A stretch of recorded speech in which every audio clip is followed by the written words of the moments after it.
বিসমিল্লাহির রহমানির রহিম। আসসালামু আলাইকুম। আজকে আবারও মজাদার একটা রেসিপি নিয়ে চলে আসলাম বন্ধুরা। দেখুন, এটা কিন্তু পাকিস্তানি কক মুরগি দিয়ে কাঁঠালের বিচি আর আলু দিয়ে রান্নাটা খুবই অসাধারণ, খুবই মজাদার রেসিপি। তো বন্ধুরা চলুন, এমন মজাদার রেসিপি দেখতে হলে আমার সাথে থেকে আমার ভিডিওটা দেখে নিন বন্ধুরা। খুবই সুন্দর করে আপনাদের সাথে রান্নাটা শেয়ার করব। এটা হচ্ছে পাকিস্তানি কক মুরগি। তো এটাকে ভালো করে আমি বেছে নিয়েছি। বেছে নেওয়ার পরে একটু ছেঁকে নিয়েছি আগুনের মধ্যে। তো দেখুন, এই যে ভালো করে ছেঁকে নিয়েছি। এখন আবারও বাছবো। বাছার পরে এটা ভালো করে চামড়াটা ছাড়িয়ে কেটে ধুয়ে পরিষ্কার করে নেব। আর এখানে দেখুন মজাদার রেসিপি করব আজকে।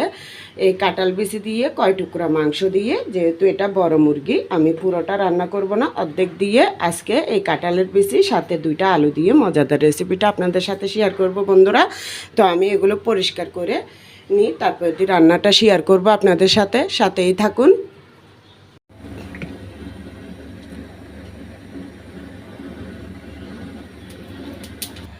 তো বন্ধুরা কেটে ধুয়ে পরিষ্কার করে রান্না করা শুরু করে দিলাম। হাঁড়িতে দিয়ে দিয়েছি সোয়াবিন তেল, এরপরে পেঁয়াজ কুচি আর তেজপাতা কয়টা দিয়ে দিলাম। ছোটো 4 চামচের 1.5 চামচ রসুন বাটা দিয়ে দিলাম। আদা বাটা সেম একইভাবে দিলাম। তো এখন একটু নেড়ে নিচ্ছি, এটা লাল লাল মানে কাঁচা গন্ধটা যাওয়া পর্যন্ত ভেজে নেব। তো বন্ধুরা তো পেঁয়াজ রসুনের কাঁচা গন্ধটা দেওয়ার পরে ধনিয়ার গুঁড়ি দিয়ে দিলাম আধা চামচ, জিরা বাটা দিয়ে দিলাম আধা চামচ। আবারও একটু ভালো করে নেড়ে দিচ্ছি। গরম মশলা দিয়ে দিলাম আধা চামচ, আপনারা চাইলে আস্ত মশলাটাও দিতে পারেন। হলুদের গুঁড়ি দিলাম 1 চামচ, 1.5 চামচ দিলাম। মরিচের গুঁড়ি দিলাম 2 চামচ। তো বন্ধুরা স্বাদ অনুযায়ী লবণ দিয়ে দিলাম। এখন আবার সব মশলা একসাথে ভালো করে একটু কষিয়ে নেব কিছুক্ষণ পর্যন্ত। তো মশলাটা তেলের মধ্যে কিছুক্ষণ নেড়ে ছেড়ে নেওয়ার পরে এখন ঠান্ডা পানি দিয়ে দিলাম। এই তো বন্ধুরা মশলার ঝোলটা উতরানোর পরে এখন মাংসটা আগে দিয়ে দেব। এতে দেখুন খুবই ভালো করে পরিষ্কার করে ধুয়ে নিছি, অর্ধেকটা রান্না করার জন্য আর অর্ধেকটা রেখে দিছি।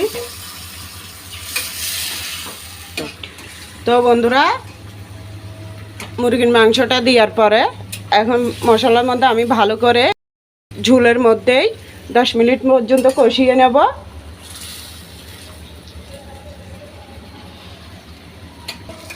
তো বন্ধুরা দেখুন চর্বিটা কেমন সুন্দর লাগতেছে।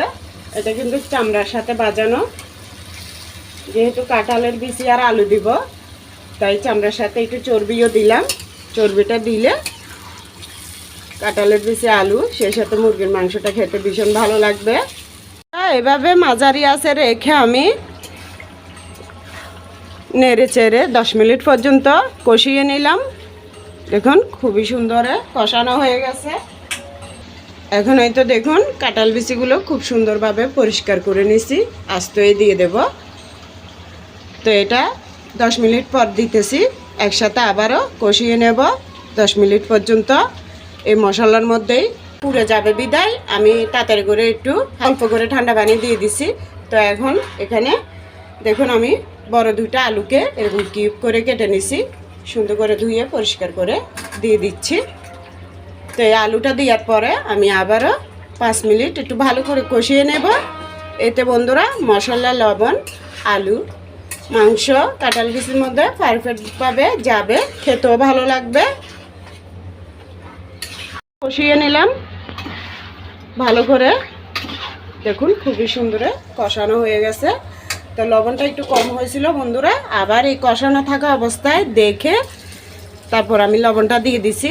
এখন এটা গরম পানিটা দিচ্ছি, এটা একটু বেশি করে দিই, যেহেতু আলু কাঁঠালের বিচি এই মুরগিটা সিদ্ধ হতে খুবই সময় লাগে, তাই তিনোটা ভালো করে সিদ্ধ হয়ে যাবে। একটু ঝোলটা বাড়িয়ে দিলাম, আর আমি একটু ঝোল ঝোল রাখবো তাই একটু ঝুড়ে করে দিচ্ছি।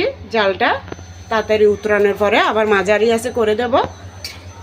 দেখুন সম্পূর্ণ ঝোলটা শুকিয়ে নিলাম। এভাবে করে কাঁঠালের বিচিটাও সিদ্ধ হয়ে গেছে, আলুটাও সিদ্ধ হয়ে গেছে, খুবই সুন্দরে,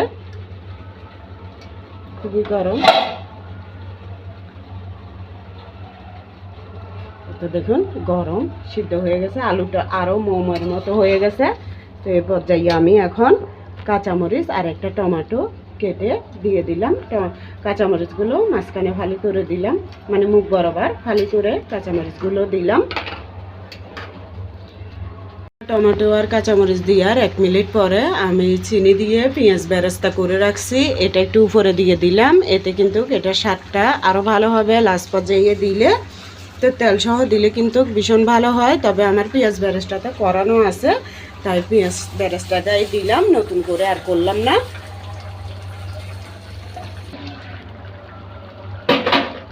তো বন্ধুরা দেখুন মাশাআল্লাহ রান্নাটা কমপ্লিট হয়ে গেল। এতে দেখুন কাঁঠাল বিচিটাও সিদ্ধ হয়ে গেছে, একদম মোমের মতো হয়ে গেছে কাঁঠাল বিচিটা। খুব সুন্দর একটা স্বাদের গ্যারান বের হয়েছে, যেহেতু কাঁচামরিচ দিয়েছি কিছুক্ষণ আগে, তাই কাঁচা একটা ফ্লেভার খুবই সুন্দর। আর সেই সাথে পেঁয়াজ বেরেস্তা দেওয়ার কারণে আরও অসাধারণ একটা মিষ্টি গ্যারান বের হয়েছে। তো বন্ধুরা আপনারাই বলুন আজকের এই কাঁঠাল বিচি 2টা আলু দিয়ে মুরগির মাংস রান্নাটা কেমন হয়েছে। এটা কিন্তু পাকিস্তানি মুরগির মাংস বলে যে ওইটা, মানে পাকিস্তানি মুরগি বলে যে ওইটা, খুবই মজাদার করে এটা রান্না করেছি। তো বন্ধুরা আপনারা চাইলে কিন্তু দেশি মুরগি বলেন, পাকিস্তানি মুরগি বলেন, আর ব্রয়লার মুরগি বলেন, সব ধরনের মুরগির মাংস বা গরুর মাংস এভাবে কাঁঠাল বিচি দিয়ে খুবই মজাদার করে রান্না করে খেতে পারেন। তো রান্না করে দেখতে পারেন কেমন লাগে, তখনই বুঝতে পারবেন বন্ধুরা কেমন মজাদার হয় এই রেসিপিটা। তো যদি ভালো লাগে লাইক কমেন্ট শেয়ার করে দিয়েন বন্ধুরা, আর দোয়ার ভালোবাসা দিয়ে আমার পাশে থাকবেন যাতে রান্নার মাধ্যমে এগিয়ে যেতে পারি বন্ধুরা। তো সবাই ভালো থাকবেন, আল্লাহ হাফেজ, আসসালামু আলাইকুম।